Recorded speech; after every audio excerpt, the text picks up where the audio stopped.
Hey everyone, welcome back into tutorial. In this video I am going to show you how you can clear your Facebook search history. This is a simple and easy to follow my tutorial. In this video I will guide step by step process how you can clear your search history from your Facebook. So let's get started to the video. First of all, open your Facebook application on your mobile device.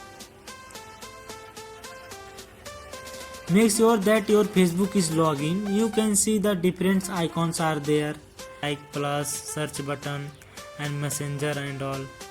So click on that search option. Now you can see whom you search and all, everything will show here. If you want to see all, click on that see all option. Now you can see total history of your Facebook. After that you click on that clear all option.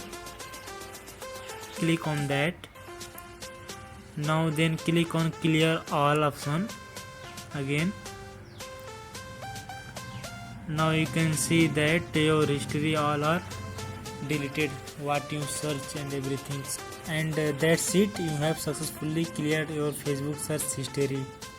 If you have any question or need further assistance, please let me know in comment below, and don't forget to like and subscribe for more tech tip and tutorial. See you guys on next video. Thanks for watching.